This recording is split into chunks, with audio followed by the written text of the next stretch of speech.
Welcome back to another episode of Candid Campus. I'm your host, Reagan Gallup, and I'm joined by Madison Guyton today. Welcome, Madison. Thank you for having me. Of course. So glad you're here. So let's get into it. Growing up in Gilbert, South Carolina, what's something about your hometown that shaped you who you are today? I would say I'm from Gilbert, so it's a very small town, kind of in the middle of nowhere. So I would say staying true to myself, that really shaped me. And coming into college as well, I knew I wanted that small-knit community. Yeah, that's lovely. And you found that here at USC Aiken and all of that. I'm so glad. What originally brought you to USC Aiken besides that? So USC Aiken was actually not even on my radar at all. I was kind of dead set on I wanted to go to USC Beaufort because I knew I wanted a small campus. I toured, oh my gosh, probably 20 different schools all around. And I knew I didn't want a big university. And so I started looking into some of the smaller ones. And my major, exercise and sports science, they had that here. Mm-hmm. And so that was a big factor as well. So I would say definitely that. And you're liking your major so far? Yes, I love my major. Is it hard? Depends on what subject it is. Like anatomy, those are pretty hard. Chemistry, but it's worth it. And I'm also minoring in business and getting my real estate certification. So I'm doing a lot. Yeah. I like that. As a student in your second year at USC Aiken, you are a Pacesetter, admissions ambassador, Zeta Tau Alpha exec member, and CPC vice president. And that's a lot. How do you balance your time? Google Sheets. I pretty much plan out my entire day-to-day, and I go off of that schedule. And then schoolwork as well. Being a student, it's hard. Taking a lot of hours and a pretty intense major. So I would say schoolwork-wise, I know when I have assignments due, go off of that syllabus. And then all my other things, I know that if I have something more important that week or a meeting, that I prioritize that over the other things. So what do each of those positions and organizations entail for you? Okay, so Pacesetters, those are the orientation leaders here on campus. So whenever you come as an incoming freshman, we're the orientation leaders. Admissions ambassadors, we do tours to prospective students. So high school students, we just had open house. So students that are admitted and coming here in the fall. Let's see, what else am I on? Zeta Tau Alpha exec. I am vice president of learning and development. So all of our new members, I guide them through the new member process. And just there's a support system for them. And I'm also director of activities. And so basically any activities that we have on campus, so we have homecoming week next week. I kind of oversee that. Yeah, I'll say that's, and then, CPC vice president of recruitment. So I oversee all of the three CPC sororities. So FIMU, AOPI, and Zeta Tau Alpha. I oversee our formal recruitment, which is held in the fall. Are you excited for that? I am. I'm super excited. Are you going to do anything different? Try and make it different than last year? Currently in the process of planning, so kind of just seeing what didn't work out last year, what we could make work this year. So getting those Greek numbers up. I know I'm biased because I'm also on Zeta Tau Alpha with you, but which one do you feel like you have gotten the most experience and best experience out of? Oh gosh, that's a hard question. I would say they each give their own points on which you can grow and strive. So there's different for each ones, I would say. So yeah, I really don't have a favorite. I say they all strive me to be a better leader. Good answer. Have you had a moment where you realized you were making a difference on campus at all? Oh gosh. I would say I haven't really sat down and it's been on my head, but definitely giving tours to prospective students and then seeing them on campus, actually as a student and same with pace setting. This is my first year pace setting, but we had our one in January. So just seeing those students and them recognizing you and saying, hey, I remember you, or any of that stuff. You were a great tour guide, or whatever it may be. Definitely that. And you're like, oh, wow, like, people actually know who I am. Yeah. Do those help you get out of your comfort zone doing all that? For sure. I'm a very outgoing person, but there's some things like I know my limitations and what my comfort zone is. So I would say I've definitely stepped out of my comfort zone. Good, yeah. That's how I feel too. So being named Leukemia and Lymphoma Society Student of the Year and raising $30,000 in 7 weeks is huge. What motivated you to take that on, and what did that experience teach you? So when I was going through that process, because it's just 7 weeks of just straight fundraising and as much money as you can, but we start planning in October, November. So it's a pretty long process, but the reason that I wanted to get into it is because my childhood best friend, when we were in 6th grade, he actually got diagnosed with leukemia, and I knew that I wanted to honor and support him and in his memory. And so that's kind of what motivated me to get involved in that. And it is just 7 straight weeks of fundraising, and that it can get a little overwhelming, especially when you have a lot going on. So definitely just keeping him in the back of my mind is really what pushed me. Was that society, like the Leukemia and Lymphoma Society, was that for just like something you wanted to do on your own because of that, or was there like another reason that you did like took a part of that?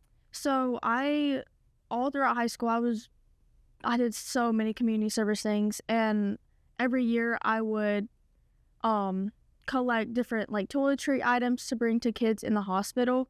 And someone who was actually working for Leukemia Lymphoma Society reached out to me and my mom, and we like had mutual friends. So she reached out to my mom, and then obviously my mom talked to me about it. So that's kind of how I got my foot into the water, was someone reaching out because she saw that I was very already involved with that community service aspect of it. So she actually reached out. Do you keep that going through college, your community service? Yes, lots of community service. Beautiful. You mentioned loving crafts like painting, needlepoint, and embroidery. What got you into crafting? I've always loved doing any kind of crafts. Like growing up, I loved to paint, do little coloring books. So I don't think there's really a moment that I wasn't into crafts. That's just kind of what I've known. And I love all the DIY projects. But I recently picked up needle pointing and crocheting. I learned how to do that. But I like to, it gets me away from my phone and kind of gets me in a different headspace. And I'm still doing something with my hands, and I can have like background music or something in the bag. So it's not just straight silence, but sometimes you need silence. So yeah, I would say that definitely. Just like give you something to do with your hands. And yes, you're a very creative person. And it helps you unwind and express yourself a lot. Yes. What's like your most recent project you've been working on?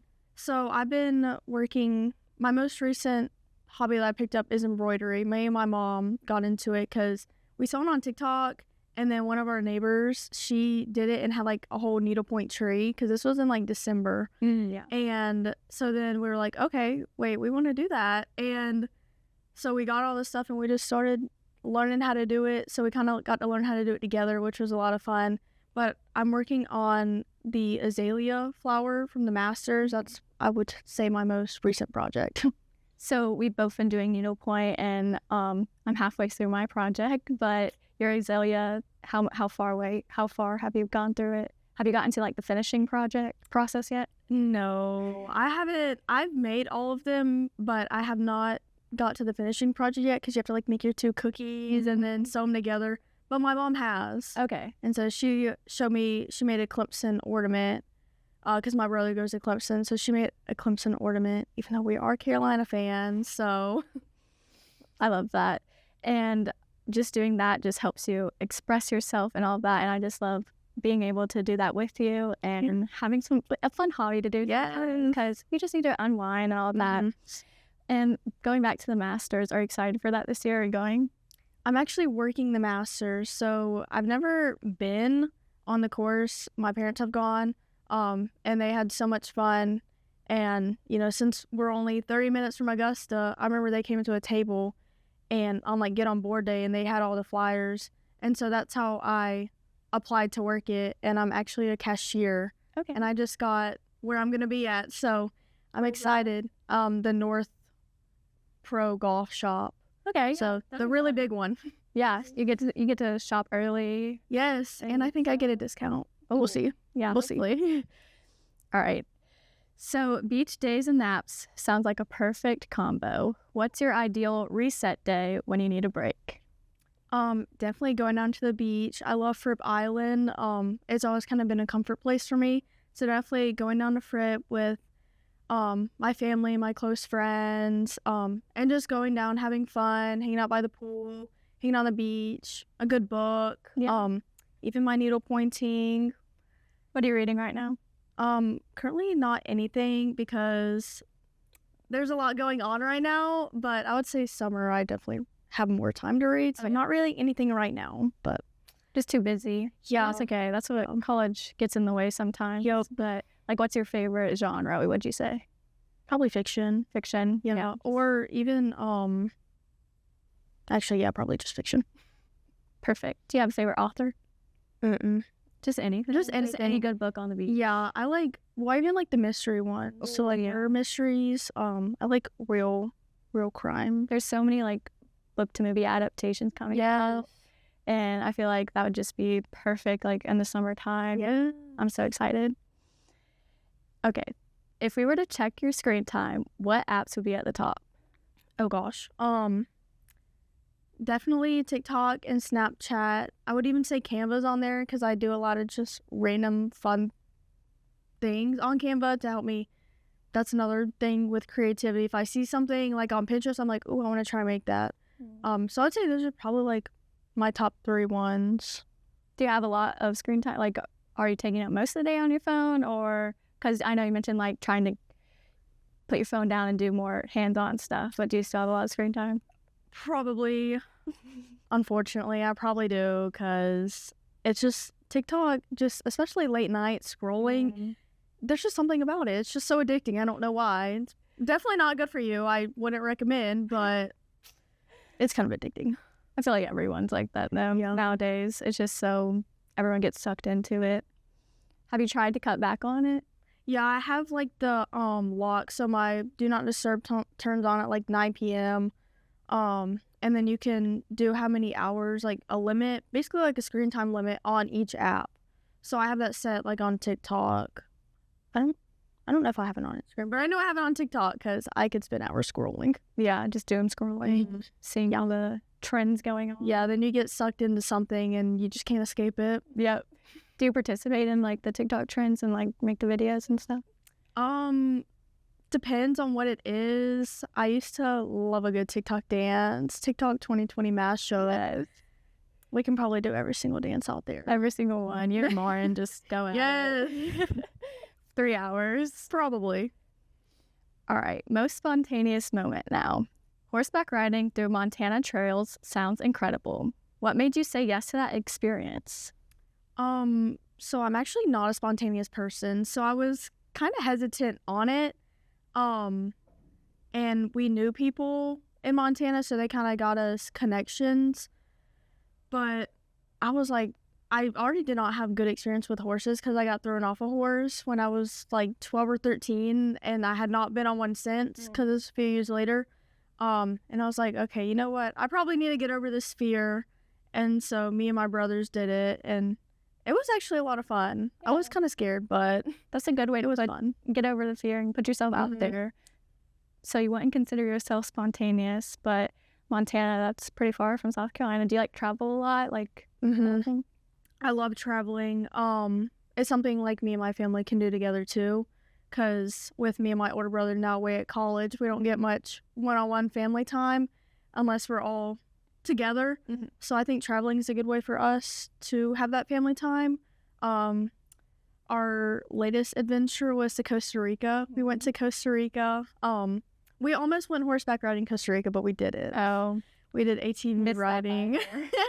And then my boyfriend, my mom, and my brothers, they did zip lining.